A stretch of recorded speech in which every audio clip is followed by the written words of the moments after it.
Hello बच्चों, स्वागत है फिर से आपका हमारे यूट्यूब चैनल विजय क्लासेस में। बच्चों लूसेंट की जो है क्लास नंबर हमने 21 कंप्लीट कर चुके हैं बच्चों। आज हमारी क्लास नंबर 22 होने वाली है और जिसके अंदर हम हेडिंग पढ़ने वाले हैं महासागरीय जलधाराएं।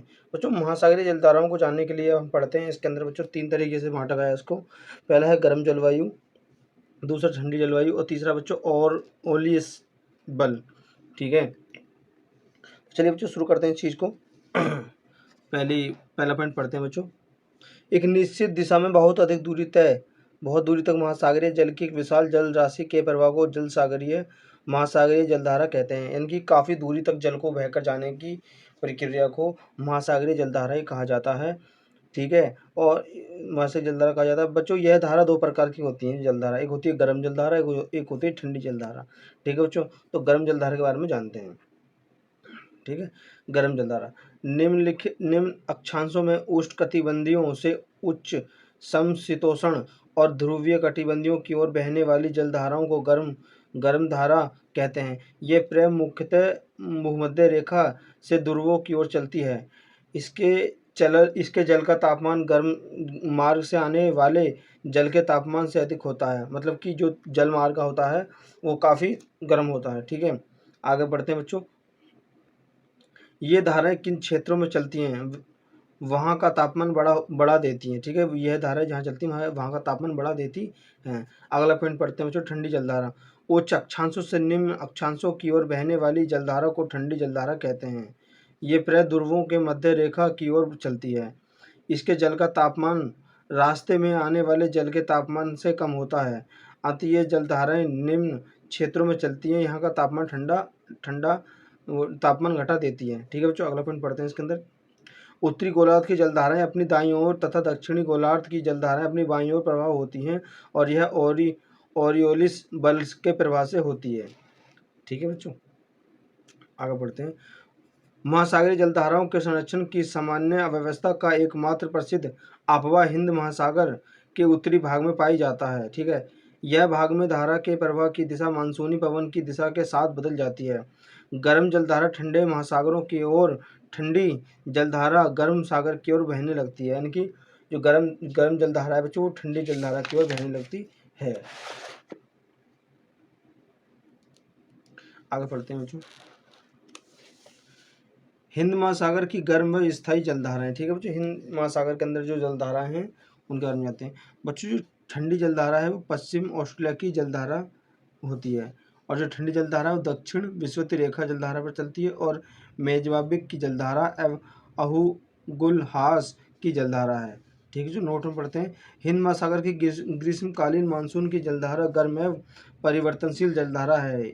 वह शीतकालीन मानसून प्रवाह ठंडी अपरिवर्तनशील जलधारा है। अगला पॉइंट पढ़ते हैं बच्चों, सार गैसों। ठीक है, आगे पढ़ते हैं। अटलांटिक महासागर में 20 डिग्री से 40 डिग्री अक्षांश तथा 35 डिग्री से 75 डिग्री पश्चिमी देशांतर के मध्य चारों ओर प्रभावित होने वाले जलधाराओं के मध्य स्थित शांत तथा स्थिर जल के क्षेत्रों को सारगैसो सागर के नाम से जाना जाता है। अगला पॉइंट पढ़ते हैं बच्चों। यह गल्फ स्ट्रीम, कानरी व उत्तरी विस्वती धारा के बीच के चक्र बीच स्थित शांत जल का क्षेत्र है। इसके तट पर मोटी समुद्री घास तैरती है। इस घास के पुर्तगाली भाषा में सारगैसम कहते थे। इसके नाम पर इसका नाम सारगैसम रखा गया है। सारगैसम जड़ विहीन घास है। सारगैसम सागर का क्षेत्रफल लगभग 11,000 वर्ग किलोमीटर है।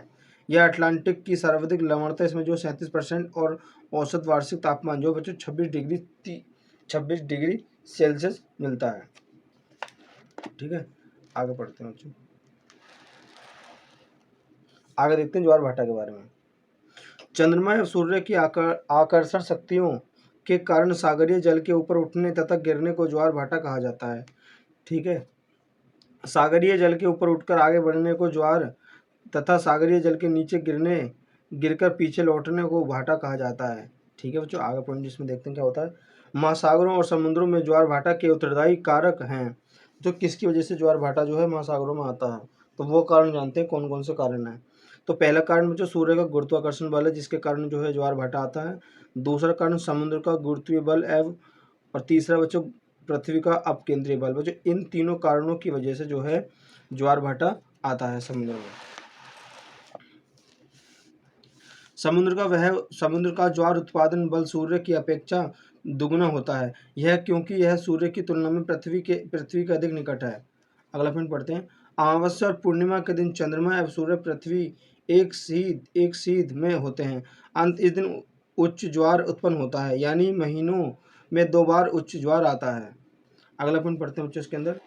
पृथ्वी पर प्रत्येक स्थान पर प्रतिदिन 12 घंटे 36 मिनट के बाद ज्वार तथा ज्वार के बाद 6 घंटे 13 मिनट के बाद भाटा आता है। जो ज्वार का टाइम टेबल अलग है, भाटा का टाइम टेबल अलग है। तो प्रतिदिन जानते हो जो 12 घंटे 26 मिनट के बाद तो ज्वार आएगा, ठीक है। इसके बाद ज्वार को जाने के बाद में 6 घंटे 13 मिनट बाद भाटा आता है। बच्चों इनका जो समय है निश्चित है। अगला पढ़ते हैं। प्रतिदिन 2 बार आते हैं बच्चों, ये दिन में प्रतिदिन 2 बार ज्वार भाटा आते हैं। एक बार चंद्रमा के आकर्षण के और दूसरे पृथ्वी के अपकेंद्रीय बल के कारण जो है आता है, ठीक है। अगला पॉइंट पढ़ते हैं बच्चों। ज्वार प्रतिदिन 2 बार आता है, किंतु इंग्लैंड के दक्षिणी स्तर पर स्थिति साउथ कैप्टन में ज्वार प्रतिदिन 4 बार आता है। यानी कि साउथ कैप्टन ऐसी जगह है जहाँ पर ज्वार जो है 4 बार आता है, ठीक है। बाकी सब जगह 2 बार आता है। यहाँ 2 बार ज्वार इंग्लिश चैनल से होकर और 2 बार उत्तरी सागर से होकर विभिन्न अंतरालों पर पहुंचते हैं।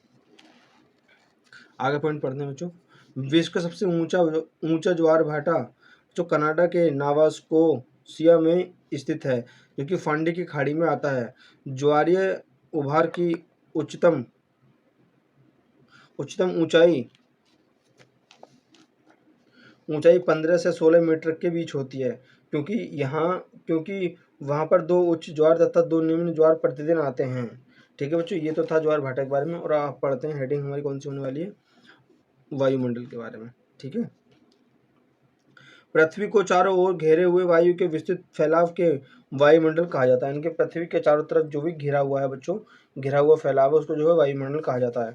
वायुमंडल के जो ऊपरी परत के अध्ययन की वायु विज्ञान को एरोनोलॉजी और निचली परत के अध्ययन को ऋतु विज्ञान कहा जाता है। वायु पृथ्वी के द्रव्यमान का अभिमान भाग है। इसके कुल द्रव्यमान का 99% पृथ्वी के सतह से 32 किलोमीटर की ऊंचाई तक फैला। बच्चों जो पहली परत है ना वायुमंडल में, वो 32 किलोमीटर की परत है, ठीक है। वायुमंडल में पाए जाने वाले कुछ महत्वपूर्ण गैस, ठीक है बच्चों। जो वायुमंडल में लगभग गैस पाई जाती है कौन कौन सी, तो उनके बारे में जानते हैं। जो पहली गैस तो पाई जाती है नाइट्रोजन, ठीक है। नाइट्रोजन के बारे में जानते हैं, पढ़ते हैं थोड़ा सा। इस गैस की प्रतिशतता मात्र सभी गैसों से अधिक है, यानी सबसे ज़्यादा गैस की परसेंटेज में यही है। नाइट्रोजन की उपस्थिति के कारण ही वायुदाब पवनों की शक्ति तथा प्रकाश के परावर्तन का आभास होता है। इस गैस का कोई रंग, गंध अथवा स्वाद नहीं होता। नाइट्रोजन का सबसे बड़ा लाभ यह है कि यह वस्तुओं को तेजी से जलने से बचाती है। यदि वायुमंडल में नाइट्रोजन न होती तो आग पर नियंत्रण रखना कठिन हो जाता, ठीक है। ये जो ऐसा आग बुझाने में यह जो गैस काम आती है। नाइट्रोजन से पेड़ पौधों में प्रोटोनों का निर्माण होता है, जो भोजन का मुख्य अंग है। यह गैस वायुमंडल में 128 किलोमीटर की ऊंचाई तक फैली हुई है, ठीक है बच्चों। और देखते हैं क्या क्या कैसे हैं वायुमंडल के सबसे गैस के बारे में जानते हैं, घटक और द्रव्यमान। बट नाइट्रोजन को जो है एन फुट में 2, और जो परसेंटेज में बच्चों 78.8% में इसके ये गणित करी गई है बच्चों। ऑक्सीजन में जो O2 है जिसकी 20.95% है। आर्गन जो है बच्चों वो 0.93% है। कार्बन डाइऑक्साइड है बच्चों CO2 है बच्चों 0.036% है। और नियोन जो बच्चों 0.002% है। और हीलियम जो बच्चों 0.0005% है। मीथेन जो है बच्चों वो 0.0002 है। और क्रिप्टॉन जो है बच्चों 0.001 है। और हाइड्रोजन जो है बच्चों 0.0005% है। और जेनन जो है बच्चों वो 0.00009% है, ठीक है बच्चों। आगे बढ़ते हैं, इसके बारे में जानते हैं। हम कह सकते हैं कि इसकी जो नाइट्रोजन की जो बच्चों वायुमंडल गैस में है वो 128 किलोमीटर की ऊंचाई तक यह फैली हुई है। आप जानते हैं ऑक्सीजन के बारे में। यह अन्य पदार्थों के साथ मिलकर जलने का कार्य करती है। ऑक्सीजन के अभाव में हम ईंधन नहीं जला सकते। यह ऊर्जा का मुख्य स्रोत है, इनकी ऊर्जा के लिए ऑक्सीजन का प्रयोग किया जाता है, ठीक है। यह गैस वायुमंडल में 64 किलोमीटर की ऊंचाई तक फैली है, परंतु 16 किलोमीटर से ऊपर जाकर इसकी मात्रा बहुत कम हो जाती है। 120 किलोमीटर की ऊंचाई पर ऑक्सीजन की मात्रा नगण्य हो जाती है, इनकी बिल्कुल ही कम हो जाती है। आगे बढ़ते हैं बच्चों कार्बन डाइऑक्साइड के बारे में, ठीक है। यह सबसे भारी गैस है और इस गैस का कारण यह सबसे निचली परत में मिलती है। इसका अधिकांश विस्तार 32 किलोमीटर की ऊंचाई तक है। यह गैस सूर्य से आने वाले विकिरण के लिए परागस्थ तथा पृथ्वी के परिवर्तन में होने वाले विकिरण के लिए उपयुक्त है। ठीक है, यह कांच घर या पौधे घर प्रभाव के लिए उत्तरदायी है और वायुमंडल के निचली परत को गर्म रखती है। दूसरी, गैसों का आयतन वायुमंडल में स्थिर है, जबकि पिछले कुछ दशकों में मुख्य जीवाश्म ईंधन को जलाने जाने के कारण कार्बन डाइऑक्साइड के आयतन में लगातार वृद्धि होती जा रही है। बच्चों, आप जानते हैं चौथी गैस जो ओजोन गैस हमारी, यह गैस ऑक्सीजन का ही एक विशेष रूप है। यह वायुमंडल से अधिक ऊंचाई पर ही अति न्यून मात्रा में मिलती है। यह सूर्य से आने वाली तेज पराबैंगनी किरण के कुछ अंशों को अवशोषित कर लेती है।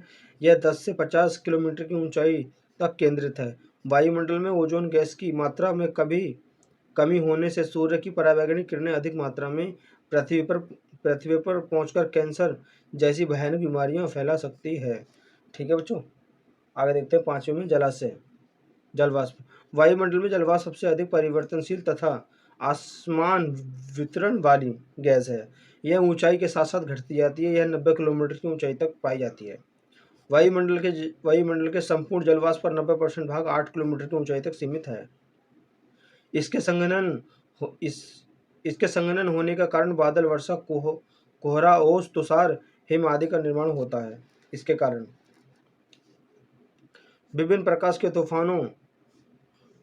तूफानों को जलवाष्प में ही ऊर्जा प्राप्त होती है। जलवाष्प सूर्य से आने वाले सूर्यताप के कुछ भाग को अवशोषित कर लेता है तथा पृथ्वी द्वारा विकसित ऊर्जा के संजोए रखता है। इस प्रकार यह एक कंबल का काम करता है, जिससे पृथ्वी ना तो अत्यधिक गर्म और ना ही अत्यधिक ठंडी होती है। जल वाष्प संघनन से विशिष्ट होती है। वायुमंडल की स्थिरता की जलवाष्प में नियंत्रण होता है। अगला पॉइंट पढ़ते हैं बच्चों। पृथ्वी के ताप को बनाए रखने के लिए CO2 तथा जलवाष्प उत्तरदायी है।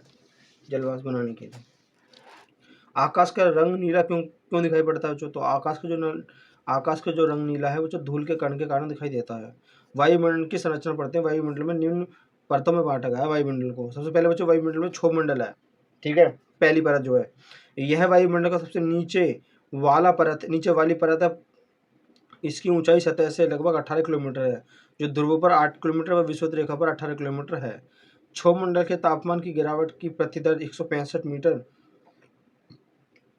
की ऊंचाई पर 1 डिग्री सेल्सियस तथा 1 किलोमीटर की ऊंचाई पर 6.4 डिग्री सेल्सियस होती है। अगला पॉइंट पढ़ते हैं बच्चों। सभी मुख्य वायुमंडल घटनाएं जैसे बादल, आंधी, वर्षा इसी मंडल में होती है। इस मंडल को संवहन मंडल कहते हैं, क्योंकि संवहन धाराएं मंडल की सीमा तक सीमित होती हैं। इस मंडल को अधोमंडल भी कहा जाता है।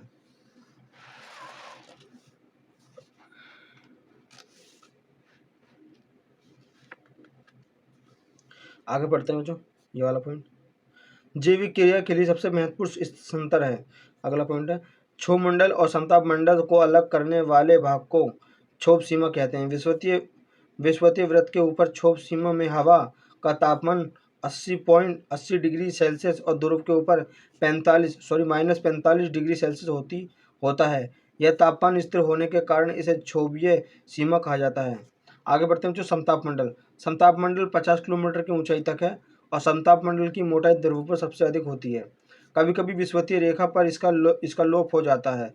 इसमें मौसमी घटनाएं जैसे आंधी, बादल की गरज, बिजली कड़क, धूल कण व वाष्प आदि कुछ नहीं होती। अगला पॉइंट पढ़ते हैं इसके अंदर। इस मंडल में वायु उड़ाने की आदर्श दशा पाई जाती है। कभी कभी इस मंडल में विशेष प्रकार के मेघों का निर्माण होता है, जिन्हें मूलाभ मेघ कहते हैं। समताप मंडल की एक महत्वपूर्ण लक्षण यह है कि इसमें ओजोन गैस की एक परत पाई जाती है, जो सूर्य से आने वाली पराबैंगनी किरणों को अवशोषित कर लेती है। इसलिए इसे पृथ्वी का सुरक्षा कवच कहा जाता है। अगला पढ़ते हैं बच्चों मध्य मंडल समताप मंडल के ठीक ऊपर 80 किलोमीटर की ऊंचाई तक फैला है। यह संतर में भी ऊंचाई के साथ साथ तापमान में कमी होने लगती है और 80 किलोमीटर की ऊंचाई तक पहुंचकर यह -100 डिग्री सेल्सियस हो जाता है। मध्य मंडल की ऊपरी परत को मध्य सीमा कहा जाता है। बच्चों आयन मंडल देखते हैं। आयन मंडल मध्य मंडल के ऊपर 80 किलोमीटर से 400 किलोमीटर के बीच स्थिर है।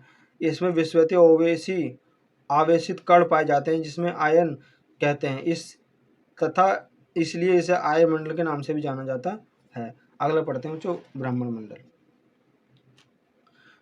ब्रह्मंडल आयन मंडल के ऊपर से भाग को ब्रह्मंडल कहा जाता है। इसके ऊपर सीमा निर्धारित नहीं है। इस मंडल में हाइड्रोजन व हीलियम गैस की प्रधानता है। बच्चों इस मंडल के अंदर दो गैसें पाई जाती हैं, हाइड्रोजन और हीलियम। अगला पॉइंट है इस मंडल के महत्वपूर्ण विशेषता इसमें ऑरोरा ऑस्ट्रेलियस व ऑरोरा बोरियलिस होने वाली घटनाएं हैं। ऑरोरा का शाब्दिक अर्थ होता है प्रतीकाल, जबकि बोरियलिस तथा ऑस्ट्रेलिया का अर्थ है उत्तरी तथा दक्षिणी होता है। इसी कारण से उत्तरी ध्रुव प्रकाश एवं दक्षिणी ध्रुव प्रकाश कहा जाता है। अब जानते हैं जो सूर्य ताप के बारे में। सूर्य से पृथ्वी तक पहुंचने वाले सौर विकिरण ऊर्जा को सूर्यताप कहा जाता है। यह ऊर्जा लघु तरंग के रूप में सूर्य से पृथ्वी पर पहुंचती है। अगला पॉइंट है वायुमंडल की बाहरी सीमा पर सूर्य के प्रति मिनट प्रति वर्ग सेंटीमीटर पर 1.94 कैलोरी ऊष्मा प्राप्त होती है। धरातल पर प्राप्त सूर्यताप की मात्रा में उष्णकटिबंधीय में 320 वाट प्रति वर्ग किलोमीटर से लेकर ध्रुवों पर 70 वाट प्रति वर्ग मीटर की भिन्नता पाई जाती है। सबसे अधिक सूर्यताप उपोष्ण कटिबंधीय मरुस्थलीय पर प्राप्त होता है क्योंकि यहाँ मेघाच्छादन बहुत कम पाया जाता है। सामान्यतः एक ही अक्षांश पर स्थित महाद्वीपीय भाग पर अधिकांश और महासागरीय भाग में अपेक्षाकृत कम मात्रा में सूर्यताप होता है। आगे देखते हैं वायुमंडल के बारे में। वायुमंडल की बाह्य सीमा पर प्राप्त होने वाले सौर विकिरण का लगभग 32% भाग बादलों की सतह में परिवर्तित तथा धूल कणों से प्रकीर्णन होकर अंतरिक्ष में लौट जाता है। सूर्य ताप का लगभग 2% भाग धरातल से परिवर्तित होकर अंतरिक्ष में वापस चला जाता है। इस प्रकार सौर विकिरण 34% भाग धरातल में गर्म होने के काम में नहीं आता। मेघाच्छादन के समय सूर्य के प्रकाश में कमी का धूल कण परिवर्तन होता है, न कि अवशोषण। अगला पॉइंट है पृथ्वी सौर्य विकिरण द्वारा प्रसारित ऊर्जा का 51% भाग और वायुमंडल सौरिक ऊर्जा का केवल 14% ही ग्रहण कर पाता है। ठीक है, आगे बढ़ते हैं, इसे पढ़ते हैं हेडिंग को। वायुमंडलीय दाब व पवन वायु राशियाँ। तो वायु बारे में, वायु दाब के बारे में जानते हैं। मध्यम समुद्र तल से वायुमंडल की अंतिम सीमा तक एक इकाई क्षेत्रफल वायु स्तंभ के बाहर को वायुमंडलीय दाब कहते हैं। सामान्यतः दशामेश समुद्र तल पर वायुमंडल पारे के 76 सेंटीमीटर या 760 मिलीमीटर ऊंचे स्तंभ द्वारा पकड़े जाने वाला दाब होता है। वायुमंडल बैरोमीटर से मापा जाता है, यानी कि वायुमंडल को जो बच्चों बैरोमीटर से नापा जाता है। और वायुमंडलीय दाब को मौसम के पूर्वानुमान के लिए एक महत्वपूर्ण सूचना माना जाता है। वायुमंडल की दाब की जो इकाई है वह बार है और वायुमंडल की मिलीबार तथा पास्कल में भी मापा जाता है। व्यापक रूप से ये प्रयोग की जाने वाली वायु दाब की इकाई को किलोपास्कल कहते हैं। समुद्र तल पर औसत वायुमंडल दाब जो है 1,10,132 पॉइंट मिलीबार या 10,100.2 किलो पास्कल होता है। ठीक है बच्चों, समुद्री रेखा के बारे में जानते हैं, समदाब के बारे में जानते हैं। यह काल्पनिक रेखा है जो समुद्र तल के बारे में घटाए हुए समान वायुदाब वाले स्थानों को मिलती है। समदाब रेखा जो है समदाब रेखा कहते हैं। वायुमंडल को मानचित्र पर दबाव रेखा द्वारा दर्शाया जाता है। दूर की इकाई पर दबाव के घेरे के दाब प्रवणता कहते हैं। इस समदाब रेखा एक दूसरे के पास होती है तो दाब प्रवणता अधिक होती है, परंतु जब समदाब रेखाएं एक दूसरे से दूर होती हैं तो दाब प्रवणता कम होती है। जानते हैं विषुवतीय रेखीय निम्न वायुदाब। यह पेटी भूमध्य रेखा से 10 डिग्री उत्तरी तथा 10 डिग्री दक्षिणी अक्षांशों के बीच स्थित है। यहाँ सालों भर सूर्य की किरणें लंबवत पड़ती हैं, जिसके कारण तापमान हमेशा ऊंचा रहता है। इस कटिबंधी में धरातलीय क्षैतिज पवनें नहीं चलती, बल्कि अधिक तापमान के कारण वायु हल्की होकर ऊपर को उठती है और संवहन धाराओं का जन्म होता है। इसलिए इस कटिबंधीय को शांत कटिबंधीय या ड्रोडम कटिबंधीय कहते हैं। ठीक है बच्चों, तो मिलते हैं नेक्स्ट वीडियो के साथ और आज की वीडियो को यहीं ख़त्म करते हैं। ठीक है बच्चों। तो मिलते हैं।